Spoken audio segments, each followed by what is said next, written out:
Quest Audiobooks presents an unabridged recording of Gold, Silver and Bombs by Tayler, narrated by Marston York.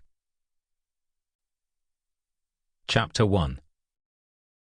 Jeremy Faversham sat astride his favourite animal. His beloved hunter, Bonus Magnet, was part Irish Draft and part English Thoroughbred. Bonus Magnet stood at 17 hands and was 8 years old, and Jeremy knew the horse had been a good find. On a brisk January morning, he could think of nowhere he wanted to be than in the saddle, hacking across the glorious Cotswold countryside. He was among friends. The cares and stresses of the working world were far, far away. No two fox hunts were ever alike. The continuous chaos of the chase appealed to him. Jeremy knew he must be on constant alert, and he rigidly stuck to the centuries-old protocols and accepted the inevitable uncertainty. Jeremy reflected that fox hunting was a way of life rather than a mere sport, as he negotiated a tricky downhill slope. Over the years, it framed his life. While working in the city at the bank, he often saw himself viewing his financial experiences in a hunting context. Just like himself, the fox was a predator. Jeremy Faversham might have appeared to be the country gentleman suitably attired for the occasion, but there were skeletons in the closet. Those skeletons attracted several groups of people. People from those groups now watched the banker ride across open ground towards Down End Farm.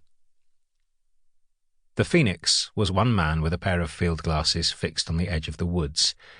He not only followed the banker's progress, Phoenix kept an eye on the hunt saboteurs too, who lurked in the cover of the trees. From time to time he switched his attention to the hunt followers. At least having a moving target eased the boredom. "Is everything going as planned?"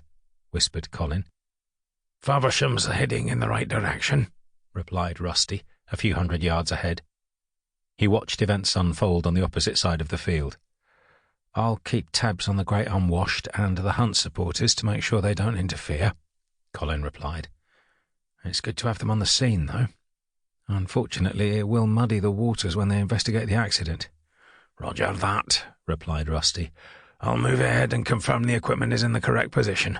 I'll double-check, too, that our clean-up crew are alert and poised to move in as soon as our target is down." The Olympus agents resumed their duties. Communication needed to be minimal on a mission. Many parties were scattered across this small corner of the West Country. Each had its agenda. The days when the hunting crowd rode in these fields and woods by themselves Sample complete.